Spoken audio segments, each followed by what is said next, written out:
M S Excel की ये video beginners के लिए। इस वीडियो में हम एम एस एक्सेल के इंटरफेस के बारे में जानेंगे और किस तरीके से एम एस एक्सेल में डेटा क्रिएट करते हैं ये सीखेंगे, और एम एस एक्सेल में किस तरीके से फंक्शन का यूज़ किया जाता है ये भी सीखेंगे, जिससे कि आने वाली वीडियो को आप अच्छे से समझ पाओ और एक्सेल को अच्छे से सीख पाओ। तो स्टार्ट करते हैं अपनी इस ट्यूटोरियल को।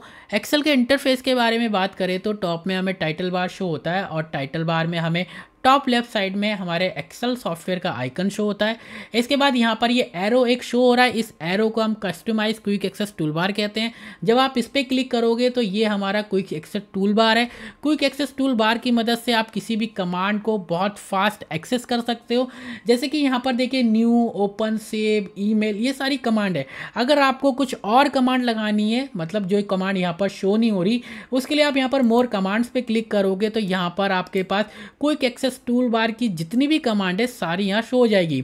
ये देखिए पॉपुलर कमांड है। अगर आप यहाँ पर ऑल कमांड्स पे क्लिक करोगे तो एम एस एक्सेल में जितनी भी कमांड्स है वो सारी कमांड यहाँ पर शो हो जाएगी। इसके बाद हमें क्या करना है, जैसे कि यहाँ पर मैं यहाँ पर ये ईमेल की तो कमांड वहाँ पर है, ठीक है। कोई और ऐसी कमांड देखते हैं, जैसे कि यहाँ पर मैं ड्रॉ बॉर्डर्स ले लेते हैं। तो यहाँ पर देखिए ड्रॉ बॉर्डर मैंने सेलेक्ट करा। इसके बाद ऐड पे क्लिक करेंगे तो ये यहाँ पर आ जाएगा। ओके पे क्लिक करेंगे। इसके बाद देखिए यहाँ पर ये ड्रॉ बॉर्डर का ये जो हमारा टूल है यहाँ पर लग गया, जो कि यहाँ पर हमें नहीं था, ठीक है, यहाँ नहीं मिल रहा था।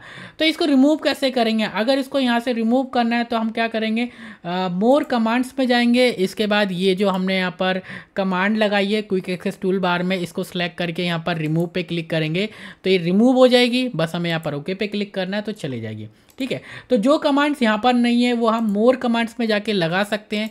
इसके अलावा हमें यहाँ पर कुछ कमांड्स दिखती हैं, हम यहाँ पर भी लगा सकते हैं। जैसे कि न्यू पे क्लिक करेंगे तो न्यू की यहाँ पर हमारे पास टूल आ गई है। इसके अलावा यहाँ पर सेव रख लेते हैं तो देखिए न्यू एंड सेव आ रहा है।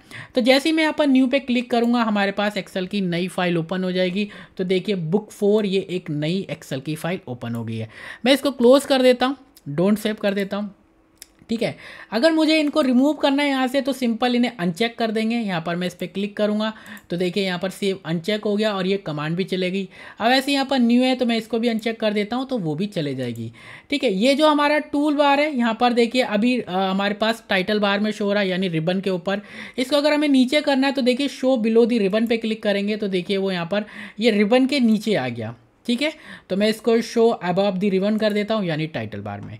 इसके बाद देखिए यहाँ पर बुक 2 लिखा है। बुक 2 का मतलब होता है ये हमारे एक्सेल की फाइल का डिफ़ॉल्ट नेम होता है।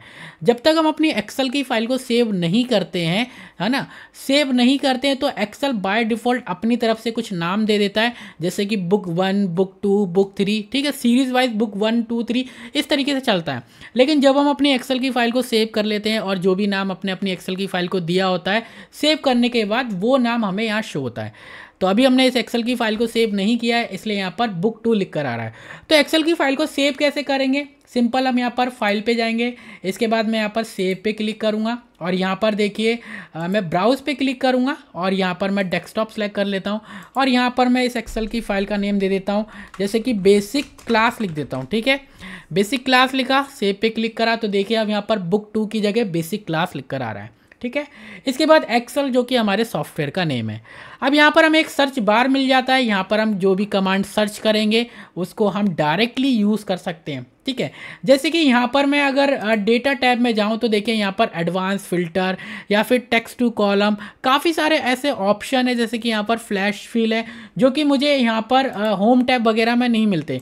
मेरे को अगर इनको यूज़ करना है तो मेरे को यहाँ पर डेटा टैब में जाना पड़ेगा। लेकिन मैं क्या कर सकता हूँ, मैं डायरेक्ट यहाँ पर सर्च कर सकता हूँ और उसको यूज़ कर सकता हूँ। अब सर्च करने की भी शॉर्टकट की Alt+Q।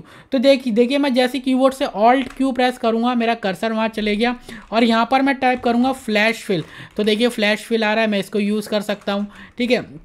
इसके अलावा मैं यहाँ पर एडवांस फ़िल्टर लिखूँगा तो देखिए एडवांस फ़िल्टर आ रहा है। यहाँ पर मैं कुछ लिख देता हूँ, जैसे कि यहाँ पर मैं लिख देता हूँ एक्सेल लिख देता हूँ, ठीक है। और यहाँ पर मैं Alt+Q लिख कर यहाँ पर मैं इटैलिक लिखूँगा तो देखिए यहाँ पर इटैलिक, एंटर प्रेस करा, इटैलिक हो गया। यहाँ पर मैं Alt+Q सर्च बार की शॉर्टकट की है। यहाँ पर मैं अंडरलाइन लिख देता हूँ, अंडरलाइन लिखूँगा। इसके बाद देखिए यहाँ पर मैंने सेलेक्ट करा, एंटर प्रेस करूँगा तो अंडरलाइन आ जाएगी, ठीक है। Alt+Q क्लियर करना है मुझे, यहाँ पर मैंने क्लियर लिखा, यहाँ पर देखिए क्लियर पे जाएंगे, क्लियर ऑल फॉर्मेट, काफ़ी सारे ऑप्शन है, मैं क्लियर ऑल करना चाहता हूँ तो एंटर प्रेस करेंगे तो देखिए क्लियर ऑल। और अगर मैं यहाँ पर क्लियर फॉर्मेट पे क्लिक करता, ऑल्ट क्यू प्रेस करके यहाँ पर अगर मैं सिर्फ क्लियर फॉर्मेट, देखिए क्लियर फॉर्मेट, तो जो मैंने इसमें इटैलिक दिया और अंडरलाइन ये सिर्फ क्लियर होगा, ठीक है। फॉर्मेट क्लियर होगा, हमारा टेक्स्ट जो वैल्यू है वो क्लियर नहीं होगी, ठीक है। तो सर्च बार भी बहुत यूजफुल है। इसके बाद देखिए यहाँ पर हमारे पास माइक्रोसॉफ्ट के अकाउंट को ऐड करने का ऑप्शन मिलता है। इसको ऐड करने से बहुत सारे फ़ायदे, पहला फ़ायदा तो ये है कि जब हम इसको ऐड कर लेते हैं तो हमारे पास वन ड्राइव का एक्सेस मिल जाएगा। वन ड्राइव क्या है, एक क्लाउड स्टोरेज है, यानी एक ऑनलाइन स्टोरेज मान लीजिए, ठीक है। तो जो भी हम एक्सेल की फाइल को अपने पीसी में सेव करते हैं वो फिर हम डायरेक्ट उसको ऑनलाइन सेव कर सकते हैं अपने वन ड्राइव में। इससे फ़ायदा ये होगा कि अगर हमारा कंप्यूटर ख़राब हो गया, कुछ भी दिक्कत हो गई तो हमारी वो फाइल भी चले जाएगी, लेकिन अगर हमने उसको वन ड्राइव पे सेव कर रखा है, कंप्यूटर ख़राब हो, कुछ भी हो, चोरी हो जाए, लेकिन हमारी जो फाइल है एक्सेल की वो हमेशा सेव रहेगी, ठीक है। जैसे कि मैंने यहाँ पर ऐड कर रखा है जीमेल अकाउंट का यूज़ करके, आप जीमेल अकाउंट, याहू, हॉटमेल या फिर जो प्रोफेशनल ईमेल आईडी होती है किसी का भी यूज़ करके सिंपल माइक्रोसॉफ्ट का अकाउंट क्रिएट करके यहाँ पर ऐड कर दो, हो जाएगा। सबके बारे में सीखेंगे, अभी हमारी ये थोड़ी बिगिनर क्लास है, बेसिक, तो थोड़ा सा चीज़ समझ लें, ठीक है। तो यहाँ पर देखिए जैसे मैंने यहाँ पर इसको ऐड कर रखा है और यहाँ पर मैं फाइल पे जाऊँगा, सेव पे जाऊँगा तो देखिए यहाँ पर सेव एज पे जाऊँगा मैं, तो देखिए यहाँ पर ये मेरी वन ड्राइव है। कुछ नहीं करना होता, जैसे हम यहाँ पर अकाउंट को ऐड करते हैं ऑटोमेटिक सारी सेटिंग हो जाती है वन ड्राइव डायरेक्ट। ये मेरी वन ड्राइव की लोकेशन है, मैं इस पर क्लिक करके यहाँ पर सेव पे क्लिक करूँगा और ये ऑटोमेटिक मेरी वन ड्राइव में सेव हो जाएगी। देखिए जस्ट मैं इस पर क्लिक करूँगा, अब ये जो एक्सेल की फाइल है मेरे पीसी की ड्राइव पर तो सेव है ही डेस्कटॉप पे, लेकिन ये वन ड्राइव में भी सेव हो गई है। इससे फ़ायदा क्या होगा कि मेरा अगर कंप्यूटर चोरी भी हो जाए, ख़राब हो जाए, कुछ भी हो जाए, मेरे ये जो एक्सेल की फाइल जो इंपॉर्टेंट डेटा है वो हमेशा सेव रहेगा, ठीक है। इसके बाद देखिए यहाँ पर मिनिमाइज, इस पर क्लिक करेंगे तो मिनिमाइज हो जाएगा। यहाँ पर से हम रिस्टोर डाउन या मैक्सिमाइज कर सकते हैं और क्लोज पे क्लिक करेंगे तो हमारा एक्सेल का जो सॉफ्टवेयर है वो क्लोज हो जाएगा, ठीक है। तो ये हमारा टाइटल बार हो गया।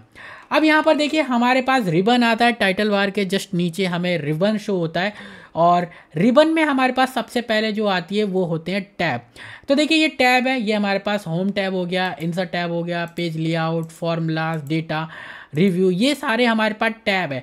और टैब के अंदर हमारे पास ग्रुप्स होते हैं, जैसे कि क्लिपबोर्ड एक ग्रुप हो गया, फॉन्ट ग्रुप हो गया, अलाइनमेंट ग्रुप हो गया, नंबर ग्रुप हो गया। तो ये ग्रुप है और ग्रुप के अंदर हमारे पास कमांड्स होती हैं, जैसे कि कॉपी, कट, पेस्ट, ये हमारी कमांड्स है। बोल्ड, इटैलिक, इनको हम कमांड कहते हैं, ठीक है। अब देखिए यहाँ पर हमें रिबन में एक और ऑप्शन मिलता है शेयर का। जब हम इस पर क्लिक करते हैं तो यहाँ से हम अपनी एक्सेल की फाइल को शेयर कर सकते हैं किसी दूसरे पर्सन के साथ, जिससे कि वो भी हमारे साथ इस एक्सेल की फाइल में काम कर पाए। लेकिन आपको अपनी एक्सेल की फाइल को वन ड्राइव पे सेव करना पड़ेगा, तभी आप इस ऑप्शन को यूज़ कर पाओगे, ठीक है। इसके बाद देखिए यहाँ पर हमारे पास एक ऑप्शन होता है, इस पर क्लिक करेंगे तो जो हमारा रिबन है ये कोलैप्स हो जाएगा और इसको अगर हमको एक्सपेंड करना है तो किसी भी टैब पे डबल क्लिक कर दीजिए, ये हमारा फिर से एक्सपेंड हो जाएगा, ठीक है। अब यहाँ पर देखिए चलते हैं नीचे तो देखिए हमें यहाँ पर एक नेम बॉक्स मिलता है। नेम बॉक्स क्या करता है, हमारे सेल का नेम बताता है। कौन से सेल का नेम बताता है, ये हमारे एक्टिव सेल का नेम बताता है। जिस सेल पे आप करंटली होते हो उस सेल का नेम। जैसे कि अभी जो मेरा एक्टिव सेल है वो है D4। D4 कौन सा, ये मेरा D कॉलम है और ये मेरा 4 रो है और ये मेरा एक्टिव सेल है। अगर मैं कीबोर्ड से कुछ भी टाइप करूं तो वो इसी सेल में टाइप होगा, तो ये मेरा एक्टिव सेल है, ठीक है। और एक्टिव सेल का जो नेम होता है वो हमें नेम बॉक्स में देखने को मिलता है। जैसे कि मैंने यहाँ पर क्लिक करा तो ये मेरा कौन सा एक्टिव सेल हो गया, ये मेरा हो गया G2, ठीक है।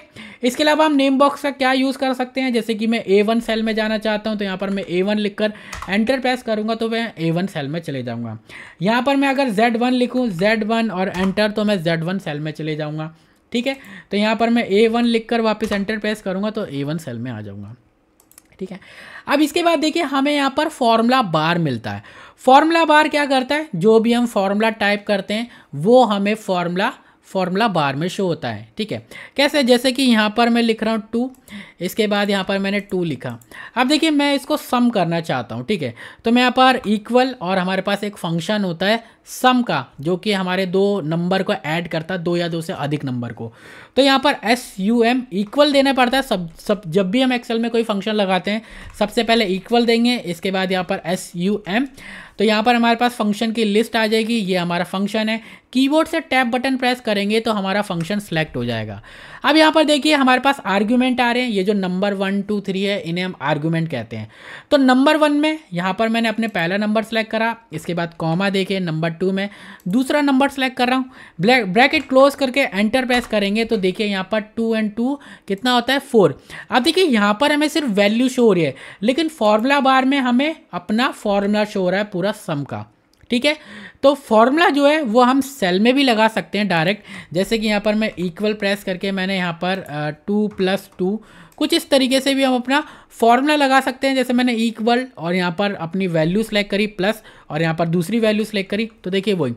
तो देखिए यहाँ पर भी हमें वही फॉर्मूला शो हो रहा है जो हमें यहाँ से शो हो रहा था। ठीक है, लेकिन हमने फॉर्मूला अलग अलग लगाया है। तो फॉर्मूला बार क्या करता है, हमारा जो भी फॉर्मूला हम लगाते हैं वो शो करता है, और सेल में सिर्फ वैल्यू शो होती है, फॉर्मूला शो नहीं होता। ठीक है, इसके बाद देखिए यहाँ पर हमें कुछ और ऑप्शन मिल जाते हैं, जैसे कि कैंसिल का, एंटर का, और यहाँ पर इंसर्ट फंक्शन का। तो देखिए अगर हमें कुछ फंक्शन लगाने हैं, जैसे कि यहाँ पर मैंने सम का फंक्शन लगाया टाइप करके, अगर हमें नहीं पता तो यहाँ पर देखिए मैं इंसर्ट फंक्शन पे क्लिक करूँगा। अब यहाँ पर हमें सर्च का एक ऑप्शन मिल जाता है, यहाँ पर मैं लिखूँगा सम फंक्शन। ठीक है, मैंने सम लिखा, गो पे क्लिक करेंगे, सभी फंक्शन की लिस्ट आ जाएगी। देखिए सिंपल इस फंक्शन को सिलेक्ट करके ओके पे क्लिक करेंगे। अब देखिए नंबर 1 में हमें क्या करना है, अपने नंबर को सिलेक्ट कर लेना है, इसके बाद नंबर 2 में अपने सेकेंड नंबर को। इसके बाद देखिए यहाँ पर हमें सम भी बता रहा है 4। ठीक है, और क्या बता रहा है कि हमारा ये फंक्शन क्या करता है, adds all the number in a range of cells. ठीक है, ओके पे क्लिक करेंगे तो यहाँ पर देखिए 4 आ गया, और हमारे फॉर्मूला बार में हमारा जो फंक्शन है, जो फॉर्मूला हमने यूज़ करा वो दिखा रहा है। ठीक है, अब यहाँ पर देखिए दो और ऑप्शन मिलते हैं, एक होता है कैंसिल का और एक होता है एंटर का। जैसे कि यहाँ पर मैं कोई फंक्शन लगा रहा हूँ, मैंने सम का फंक्शन लगाया, और यहाँ पर मैं अब मेरा मन कर गया कि भाई मैं इसको नहीं लगाना चाहता। ठीक है, तो यहाँ पर देखिए कैंसिल और ये एंटर। तो अगर हमें नहीं लगाना तो हम यहाँ पर कैंसिल पे क्लिक करेंगे तो हमारा जो फंक्शन है वो नहीं लगेगा। और अगर हम इसको लगाना चाहते हैं, जैसे कि मैं इसको सिलेक्ट कर लेता हूँ, लगाना चाहते हैं तो यहाँ पर इस पर क्लिक करेंगे तो ये लग जाएगा। ठीक है, और इसको हम जो यूज़ करते हैं वो अपने कीबोर्ड की मदद से करते हैं। जैसे कि अगर हमें किसी फंक्शन को लगाना है तो ये जो हमारा एंटर है ये कीबोर्ड से एंटर बटन का काम करता है। ठीक है, और अगर हमें कैंसिल करना है, कैंसिल करने के लिए हमको कीबोर्ड से एस्केप का बटन यूज़ करना पड़ता है। जैसे यहाँ पर ही कैंसिल है, कीबोर्ड से एस्केप का बटन दबाएंगे तो ये हमारा फॉर्मूला या फंक्शन कैंसिल हो जाएगा। ठीक है, अब इसके बाद देखिए यहाँ पर हमारे पास एक ट्रायंगल सा बनकर आ रहा है। जब आप इस पर क्लिक करोगे तो ये हमारे एक्सेल की पूरी शीट को सिलेक्ट कर लेता है। ठीक है, इसके बाद देखिए हमारे पास यहाँ पर कॉलम हेडिंग आ रही है, ABCD, ये हमारे कॉलम हेडिंग होती है, और ये हमारा A कॉलम हो गया, ये B कॉलम, ये C, ये D, ये E। ठीक है, हम कॉलम की जो विड्थ होती है उसको इंक्रीज डिक्रीज कर सकते हैं। जैसे कि यहाँ पर जो हेडिंग के बीच में जाएंगे B और C के, तो जैसे यहाँ पर देखिए ये एरो आएगा, जैसे इस पर लेफ्ट क्लिक को होल्ड करके हम इसको ड्रैग कर सकते हैं, इसकी विड्थ को इंक्रीज कर सकते हैं, डिक्रीज कर सकते हैं। ठीक है, ऐसी हमारे पास रो होती हैं, ये हमारे पास रो हेडिंग हो गई 1 2 3 4, और यहाँ पर जब आप इस पर क्लिक करोगे तो ये रो 1 होगी, रो 2, रो 3, रो 5, ठीक है, रो 4 और रो 5। और रो की भी अगर आपको हाइट इंक्रीज करनी है तो यहाँ पर आप कुछ इस तरीके से कर सकते हो। ठीक है, रो की हाइट इंक्रीज होती है और कॉलम की विड्थ इंक्रीज होती है। ठीक है, और रो एंड कॉलम मिलकर हमारा एक सेल बनता है। जैसे कि अभी हम यहाँ पर है, ये हमारा कौन सा सेल है, D3, ये हमारा D कॉलम हो गया और ये हमारी 3 रो हो गई, D3। तो रो एंड कॉलम मिलकर हमारा एक सेल बनता है। ठीक है, अब यहाँ पर नीचे चलते हैं तो नीचे देखिए हमें शीट एरिया मिलता है। जैसे कि आप जितनी भी शीट आप यहाँ पर ऐड करते जाओगे वो सारी शीटें आपको यहाँ शो करेगा। जैसे अभी हमारे पास शीट 1 है, एक और शीट इंसर्ट करनी है तो प्लस पे क्लिक करेंगे तो देखिए यहाँ पर एक और शीट आ गई, इस पर फिर से क्लिक करेंगे तो जितनी शीट आप चाहे ऐड कर सकते हो। शीट का नाम रीनेम करना है तो आप इस पर डबल क्लिक करिए, इसके बाद कुछ भी नाम देना है, जैसे मैं लिख देता हूँ एक्सेल। एंटर प्रेस करेंगे तो उसका नाम रीनेम हो जाएगा। डिलीट करना शीट को तो राइट क्लिक करेंगे तो देखिए डिलीट और यहाँ पर रीनेम, इंसर्ट, काफ़ी सारे ऑप्शन मिल जाते हैं। डिलीट पे क्लिक करेंगे तो हमारी शीट जो है डिलीट हो जाएगी। ठीक है, इसके बाद देखिए यहाँ पर हमारे पास स्क्रॉल बार मिल जाता है। हमारे पास दो स्क्रॉल बार मिलते हैं, एक होता है हॉरिजॉन्टल जो कि लेफ्ट एंड राइट के लिए यूज़ करते हैं। देखिए शीट को लेफ्ट में मूव करना है, राइट में, यहाँ पर इस पर क्लिक करेंगे तो देखिए ये हमारे लेफ्ट साइड में, राइट साइड में जा रहा है, और यहाँ क्लिक करेंगे तो ये हमारी लेफ्ट साइड में जा रहा है। ऐसी वर्टिकल भी होता है हमारे पास यहाँ पर टॉप एंड बॉटम में ले जाने के लिए। अगर हमें शीट को नीचे ले करना है बॉटम में तो देखिए यहाँ पर मैं क्लिक करूँगा, और टॉप में क्लिक करना है तो यहाँ पर हम डायरेक्ट अपने स्क्रॉल बार को कुछ इस तरीके से मूव भी कर सकते हैं। ठीक है, इसके बाद नीचे हमें स्टेटस बार शो होता है। स्टेटस बार में हमें यहाँ पर हमारे जो लेआउट है एक्सेल का व्यू जो है वो शो होता है। जैसे कि यहाँ पर ये हमारा नॉर्मल व्यू है, इसके बाद यहाँ पर हम क्लिक करेंगे तो ये हमारा पेज लेआउट व्यू है, जैसे कि हमारे पास एमएस वर्ड में होते हैं ऐसे हमारे पास एक्सेल में पेजेस शो होंगे, पेज व्यू। और यहाँ पर होता है हमारे पास पेज ब्रेक व्यू। ठीक है, पेज ब्रेक व्यू ये क्या करता है, जहाँ तक हमारे एक्सेल की शीट में डेटा होगा वहाँ तक ये हमारे पेज को शो करेगा और बाकी का ब्रेक कर देगा। जैसे यहाँ पर मैंने ये टाइप कर दिया और यहाँ पर मैं पेज ब्रेक प्रीव्यू पे क्लिक करूंगा तो देखिए यहाँ पर मैंने डेटा टाइप कर रखा है, तो देखिए यहीं तक ही हमारा ये पेज शो कर रहा है। ठीक है, मैं नॉर्मल व्यू पे एक बार चले जाता हूँ, यहाँ पर मैं नॉर्मल व्यू पे चले जाता हूँ। अब देखिए मैं यहाँ लिख देता हूँ कुछ भी और मैं अब इस पर क्लिक करूँगा तो देखिए यहाँ तक शो कर रहा है। ठीक है, तो जहाँ तक हमारे पास डेटा होता है पेज ब्रेक प्रीव्यू वहाँ तक हमें शो करता है हमारा एक्सेल का पेज। ठीक है, या फिर शीट। अब देखिए हमने इंटरफेस के बारे में पढ़ लिया, और जो बाकी की जो एडवांस जो और भी चीज़ें जैसे जैसे हम अपने एक्सेल के कोर्स को स्टार्ट करेंगे वो सारी चीज़ें भी हम कवर करते जाएंगे। ठीक है, अब देखिए किस तरीके से हम एक्सेल में डेटा क्रिएट करते हैं वो जान लेते हैं। तो देखिए यहाँ पर हम छोटा सा एक स्टूडेंट का डेटा बनाएंगे सिंपल। यहाँ पर मैं लिख देता हूँ रोल नंबर। ठीक है, रोल नंबर में यहाँ पर मेरे को कॉमा नहीं डॉट देना है। ठीक है, इसके बाद यहाँ पर नेम लिख देते हैं। यहाँ पर 3 सब्जेक्ट ले रहा हूँ, हिंदी इंग्लिश। यहाँ पर स्टूडेंट का एक मतलब वो बना देते हैं मार्कशीट टाइप। ठीक है, हिंदी इंग्लिश और यहाँ पर साइंस लिख लेते हैं। टोटल मार्क्स ले लेते हैं। ठीक है, टोटल मार्क्स ले लेते हैं। अब हम क्या करेंगे, यहाँ पर देखिए रोल नंबर इंसर्ट करेंगे तो देखिए 1 2 3 4 इस तरीके से हम टाइप कर सकते हैं। लेकिन अगर हमारे पास लिस्ट लंबी है तो ऐसे कब तक टाइप करेंगे। ठीक है, तो हम क्या कर सकते हैं, यहाँ पर फिल डाउन का यूज़ कर सकते हैं। फिल डाउन क्या होता है, जैसे कि हमारा एक्टिव सेल है और एक्टिव सेल के bottom left side bottom right side में देखोगे तो एक बॉक्स बनकर आ रहा है। जैसे हम अपने माउस के पॉइंटर को इसके पास लेके जाएंगे तो देखिए हमारा जो माउस का पॉइंटर है वो थोड़ा सा पतला सा हो गया ब्लैक में। ठीक है, तो ये फिल डाउन का काम करता है, fill down, fill right, left and up. ठीक है, तो कैसे करेंगे, यहाँ पर मैं सबसे पहले कुछ भी लिख देता हूँ, जैसे मैंने यहाँ पर एक्सेल लिखा। ठीक है, अब देखिए यहाँ पर मैं जैसे इसको नीचे करूँगा तो जो भी इस सेल में लिखा है वो हमें सेम वैल्यू नीचे दे देगा। और अगर मैं इसको फिल राइट करूँगा तो देखिए राइट वाले सेल में दे देगा, अप करूँगा तो ऊपर दे देगा, और लेफ़्ट करूँगा तो लेफ़्ट साइड में दे देगा। ठीक है, तो ये होता है हमारा फिल। जहाँ पर भी हम इसको लेके जाएंगे ये फिल करेगा। लेकिन हम इसका यूज़ कहाँ कर सकते हैं, हम इसका यूज़ कर सकते हैं काउंटिंग इंसर्ट करने के लिए 1 2 3 4। ठीक है, इस तरीके से जैसे कि यहाँ पर मैंने 1 लिखा, अब मैं चाहता हूँ यहाँ पर हमारे स्टूडेंट के नंबर आ जाए 1 2 3 इस तरीके से सीरियल नंबर। तो यहाँ पर जब मैं इसको नीचे फिल डाउन करूँगा तो ये क्या करेगा, अभी 1 1 1 1 ही दे रहा है।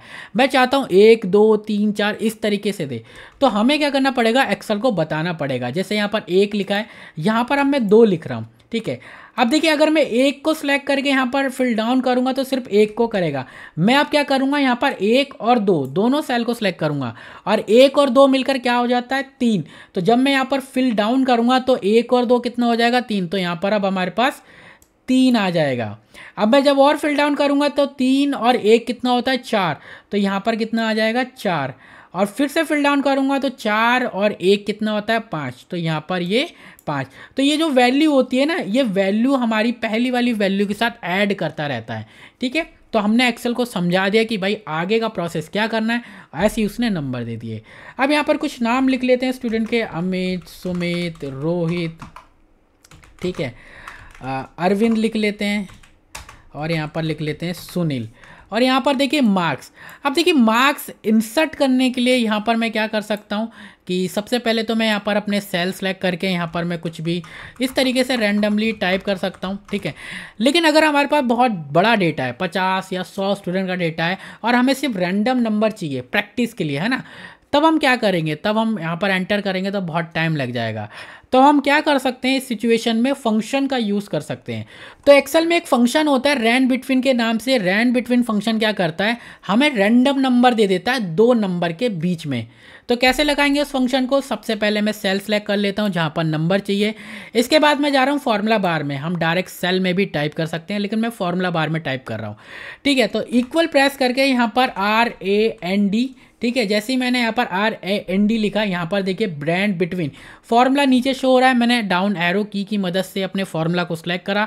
इसके बाद यहाँ पर कीबोर्ड से टैब बटन प्रेस करके फॉर्मूला को सिलेक्ट कर लिया। इसमें दो आर्गुमेंट होते हैं, बॉटम और टॉप।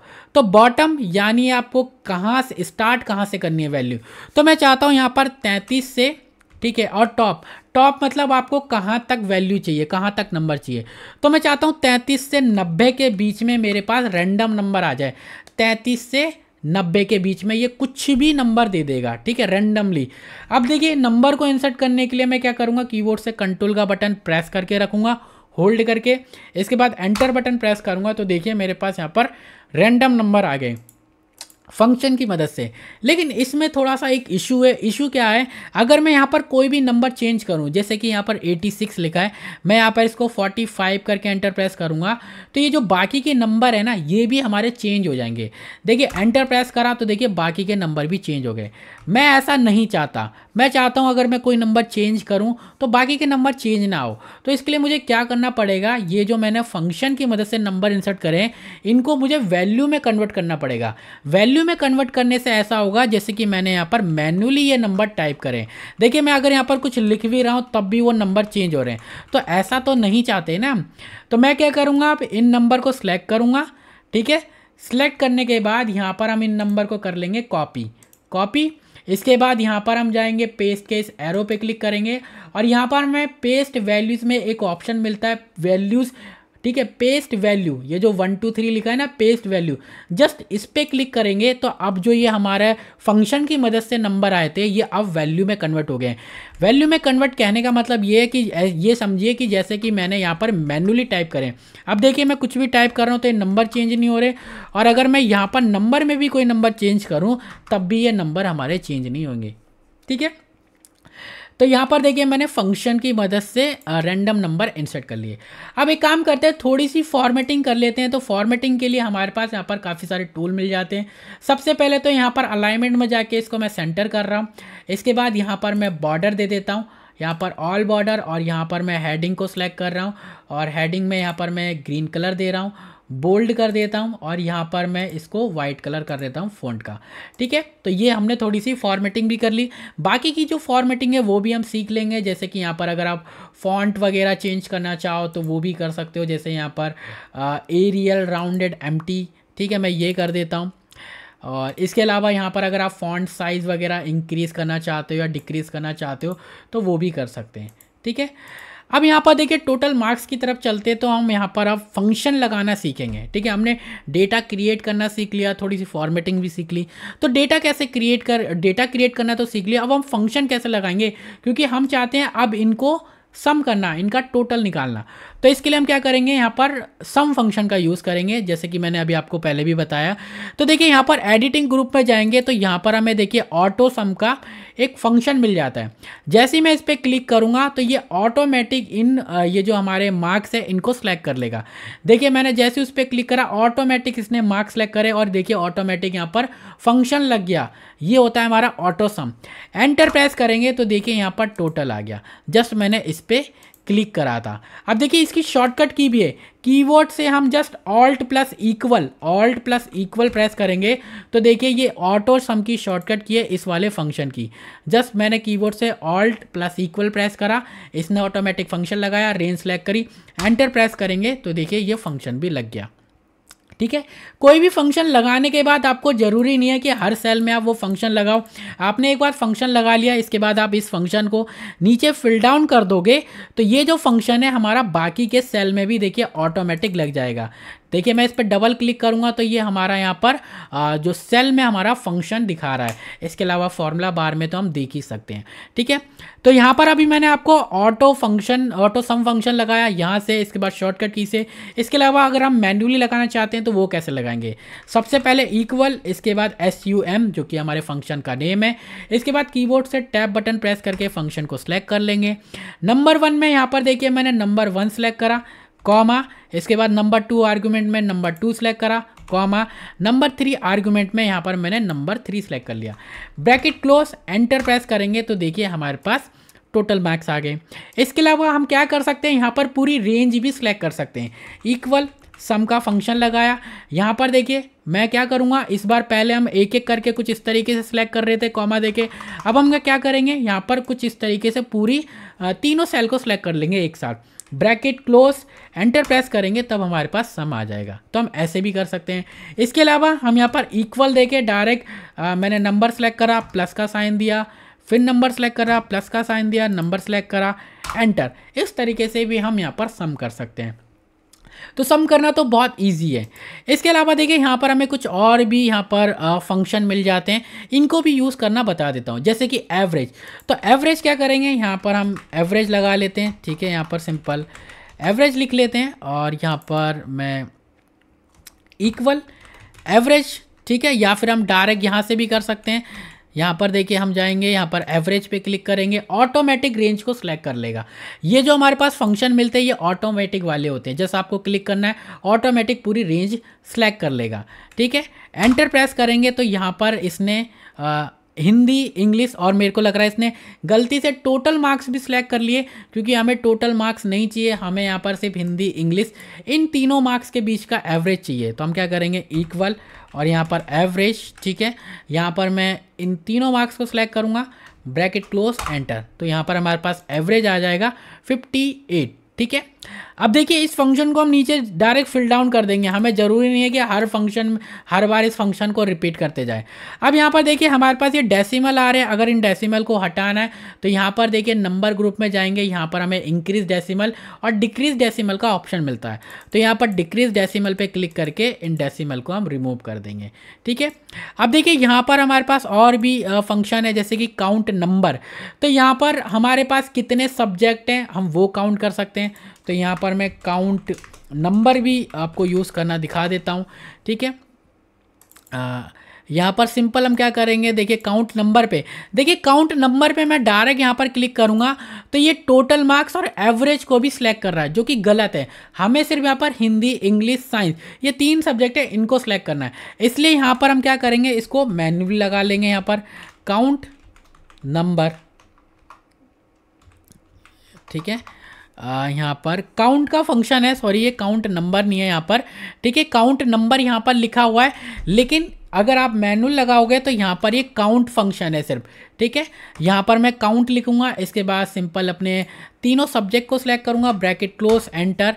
तो यहाँ पर देखिए हमारे पास 3 सब्जेक्ट है, डबल क्लिक करेंगे, डबल क्लिक करने से भी फिल डाउन हो जाता है, फिल डाउन पर डबल क्लिक करना है, ठीक है। इसके बाद यहाँ पर हमारे पास जो फंक्शन है वो है हमारे पास मैक्स और मिन। मैक्स और मिन फंक्शन की मदद से हम ये देख सकते हैं कि तीनों सब्जेक्ट में सबसे ज़्यादा मार्क्स कौन से सब्जेक्ट में आए, और मिन फंक्शन की मदद से हम ये देख सकते हैं कि तीनों सब्जेक्ट में सबसे कम मार्क्स कौन से सब्जेक्ट में आए। तो ये भी हम देख लेते हैं। यहाँ पर मैं मैक्स लगा लेता हूँ, इसके बाद यहाँ पर मिन लगा लेता हूँ, इक्वल प्रेस करके मैक्स, ठीक है। और यहाँ पर हम अपने तीनों सब्जेक्ट को सिलेक्ट करेंगे, ब्रैकेट क्लोज, एंटर। तो देखिए यहाँ पर 73 सबसे ज़्यादा मार्क्स जो है साइंस में अमित के, ठीक है। इस पर डबल क्लिक करेंगे फिल डाउन पे, ठीक है, बॉक्स पे। तो देखिए ये जो फंक्शन है हमारा सभी पे अप्लाई हो जाएगा। ऐसी मिन, तो इक्वल यहाँ पर मिन, ठीक है। देखिए मैं यहाँ पर टाइप इसलिए कर रहा हूँ, अगर मैं डायरेक्ट इस पर क्लिक करूँगा ना तो देखिए ये पूरी रेंज यानी टोटल, एवरेज, काउंट, मैक्स इनको भी सिलेक्ट कर रहा है, जबकि हमें सिर्फ यहाँ पर सब्जेक्ट को ही ऐड करना है। तो यहाँ पर मैं क्या कर रहा हूँ, यहाँ पर मिन, इसके बाद देखिए यहाँ पर मैं सब्जेक्ट को सिलेक्ट कर रहा हूँ, सब्जेक्ट के सेल को, ब्रैकेट क्लोज, एंटर। तो देखिए 45 सबसे कम हमारे पास इंग्लिश में है अमित के मार्क्स, ठीक है। और यहाँ पर मैं फिल डाउन, ये जो बॉक्स है इस पर डबल क्लिक करेंगे तो ये फंक्शन जो है फिल डाउन हो जाएगा। ठीक है, तो इस तरीके से हम यहाँ पर फंक्शन को यूज़ कर सकते हैं एक्सेल में। मैंने आपको फंक्शन भी लगाना सिखा दिए। ठीक है, अब देखिए मैंने आपको इस वीडियो में एक्सेल के इंटरफेस के बारे में बताया, डेटा को क्रिएट करना बताया, फंक्शन को कैसे यूज़ करते हैं ये हमने सीखा। आई होप आपको इस वीडियो से थोड़ा कॉन्फिडेंस आ जाएगा और आने वाली वीडियो जो एक्सेल की होगी वो आप अच्छे से समझ पाओगे। तो आप इस वीडियो को लाइक, शेयर और चैनल को सब्सक्राइब कर सकते हो। मिलेंगे नेक्स्ट वीडियो में, जब तक के लिए bye bye, thank you and take care.